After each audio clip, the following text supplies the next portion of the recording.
부동산 계약을 하실 때 많은 분들이 가계약금을 걸고 계약을 하시는데요. 만약 갑작스러운 상황으로 계약을 파기를 당했을 때 얼마를 돌려받고 혹은 돌려줘야 하는지 헷갈려 하시는 분들이 많습니다. 경우에 따라서 조건 없이 그대로 돌려주고 돌려받을 수 있지만 혹시라도 으로 한다는 약정이 있었다면 가계약금의 2배를 물어줘야 계약을 파기할 수 있습니다. 네, 안녕하세요. 여러분들의 민생구조대 민사전문 정재현 변호사입니다. 부동산 거래에서 가계약금과 계약금은 이름은 비슷하지만 법적인 의미와 효력에서는 차이가 있습니다. 가계약금은 정식 계약 전에 계약 당사자 간의 계약 의사를 확인하고 일정 기간 동안 다른 사람과 계약하지 않겠다라는 약속의 의미로 지급하는 금액입니다. 가계약금의 주요 특징을 말씀드리면요. 첫 번째로 본계약 체결을 위한 예비 단계에서 지급됩니다. 두 번째로 지급한 자에게 계약 협상의 우선권을 부여합니다. 세 번째로 법적으로 명시된 개념이 아니라 거래 관행상 발생한 개념입니다. 네 번째로 계약 당사자 간의 약정에 따라 효력이 결정됩니다. 다섯 번째로 일반적으로 본계약 시 계약금의 일부로 인정됩니다. 이렇게 가계약금은 법률에 명시된 개념이 아니기 때문에 당사자 간의 약정 내용에 따라서 그 효력이 달라질 수 있습니다. 그래서 가계약 단계에서 당사자들 사이에 가계약금에 대해 어떤 법적인 효과를 부여하려고 한다면 이를 명확하게 약정하고 확인할 수 있는 증거를 남겨두는 것이 중요합니다. 가계약금과 다르게 계약금은 민법 제565조에 명시된 법적 개념입니다. 민법 제565조에서는 계약금에 대해서 매매계약 당시 매수인이 매도인에게 지급하는 금전이고 당사자들 사이에 다른 약정이 없는 한 해약금의 성질을 가진다라고 규정하고 있습니다. 그래서 민법 제565조에 따르면 매수인은 계약금을 포기하고 또 매도인은 계약금의 2배를 상환함으로써 계약을 해지할 수 있습니다. 이것을 계약금의 해약금 기능이라고 합니다. 매매계약의 계약금에 관한 민법 제565조는 매매 이외의 유상계약에도 매매계약 관련 규정이 준용된다는 민법 제567조에 따라서 다른 유상계약에도 적용되게 되고 그래서 매매계약 이외의 임대차, 도급, 여행계약 등 다양한 유상계약에서 해약금의 의미를 지니는 계약금이 인정되고 있습니다.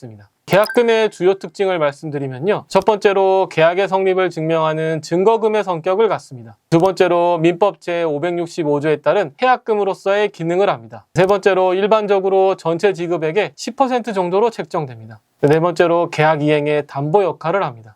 좀 간단히 정리를 해보면 가계약금은 이 집을 곧 살 것이니 다른 사람이랑 계약하지 말고 기다려주세요 라고 하면서 지급되는 것이고 계약금은 이제 정식으로 계약을 했으니 법대로 책임지겠습니다 라는 확정적인 계약 체결에 따른 지급액입니다. 그래서 가계약금은 아직 계약이 체결된 것이 아니고 당사자들 사이에 특별히 해약금의 성격을 갖는 것으로 약정을 한 것이 아니라면 가계약금을 주었더라도 결국 계약을 체결하지 않을 경우에는 가계약금을 돌려달라고 할 수 있습니다. 네, 많이 있습니다. 실제 현장에서는 이건 계약금입니다. 또는 가계약금입니다. 라고 정확히 말하지 않고 그냥 중개사 안내만 믿고 돈부터 입금하는 경우가 굉장히 많습니다. 예를 들어서 마음에 드는 전셋집을 보고 중개사가 이렇게 말하는 거죠. 이 매물 다른 분들한테 연락이 오니까요. 일단 얼마만 입금해 두시면 계약은 내일로 잡아드릴게요. 그러면 임차인은 네, 그럼 50만 원을 먼저 보낼게요. 하고 계약서도 없이 그냥 계좌로 입금만 하는 상황이 됩니다. 계약 문서도 없고 조건 합의도 정확하지 않은 상태에서 입금을 했다는 사실만으로 이제 임차인 입장에서는 내가 계약금을 냈으니까 계약이 된 거네. 혹시 임대인이 파기하면 2배로 받아야 되는 거 아니야? 라고 생각을 하게 됩니다. 하지만 별다른 약정이 없었다면 이 돈은 법적으로는 계약이 성립된 뒤 지급된 계약금이 아니라 계약 체결 전에 임시로 매물을 잡아두기 위한 가계약금에 불과합니다. 이런 경우에 계약 성립 자체가 인정되지 않는다면 해약금 규정도 적용되지 않고 또 임대인은 계약의 체결을 거부하면서 원래 입금받은 금액만 돌려주면 된다라는 입장을 취할 수 있는 거죠. 그래서 당장 계약을 체결하기는 어려우나 매물을 더 확실하게 잡아두고 또 매도인 또는 임대인의 계약 체결을 더 강하게 약속받기 위해서라면 가계약금을 줄 때 이 돈을 해약금으로 한다라는 약정을 확실하게 해두시는 것이 좋습니다.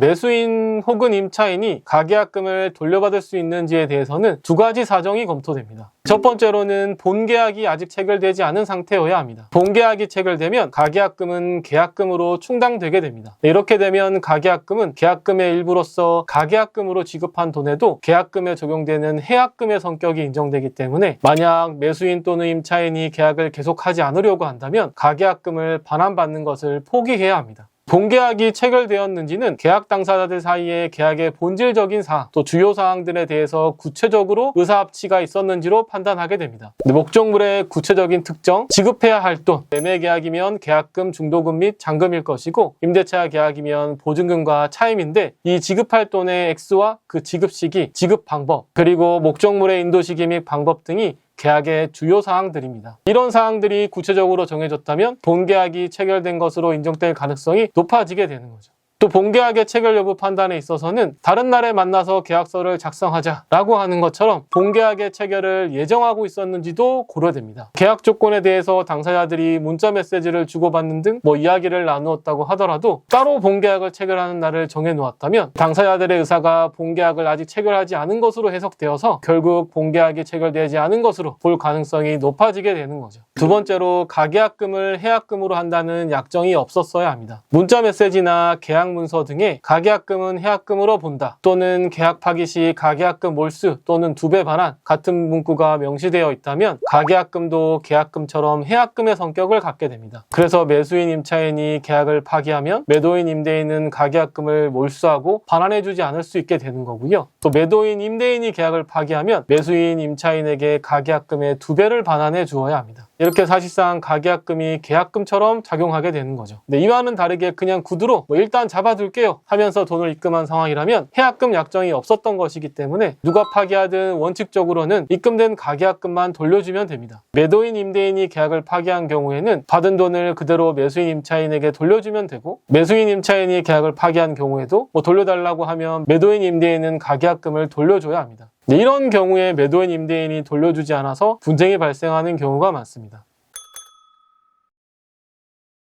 계약금의 경우에는 앞서 말씀드린 것처럼 계약의 당사자들이 다르게 정하지 않는 한 해약금의 성격을 가지게 됩니다. 그래서 계약금을 지급한 매수인 임차인은 계약금을 포기하고 계약을 파기할 수 있고 또 계약금을 받은 매도인과 임대인은 받은 계약금의 2배 금액을 매수인 임차인에게 반환하고 계약을 파기할 수 있습니다. 이때 주의할 점은 계약 체결 이후 언제까지나 이렇게 해약금을 주고 계약을 해지할 수 있는 것은 아닙니다. 계약 당사자들 중 한 명이라도 이행에 착수하게 되면 해약금을 주고 계약을 파기할 수 없게 됩니다. 근데 언제 이행에 착수한 것으로 볼 수 있는지에 대해서 예를 들어보면 부동산 매매 계약의 경우에는 매도인이 소유권 이전 등기에 필요한 서류를 매수인에게 교부하거나 등기 신청 절차를 이행한 경우 그리고 매수인의 경우는 중도금을 지급한 경우나 중도금이 없다면 잔금을 지급한 경우를 이행에 착수한 것으로 볼 수 있고요. 임대차 계약의 경우에는 임대인은 임대 목적물의 인도, 그러니까 임차인에게 임대 목적물의 열쇠를 교부하였다거나 임차인이 입주할 수 있도록 필요한 조치를 취한 경우 또 만약 임대차 계약에서 임대인에게 수리나 시설물 설치 의무가 있는 것으로 정하였는데 또 그 공사를 시작한 경우에는 이행에 착수한 것으로 볼 수 있고요. 임차인의 경우는 보증금 중 중도금이나 잔금을 지급한 경우 그리고 임대 목적물 인테리어 공사에 착수한 경우 등을 이행에 착수한 것으로 볼 수 있습니다. 상대방이 이행에 착수한 경우는 물론이고 본인이 이행에 착수한 경우에도 해약금에 의한 해제를 할 수 없습니다.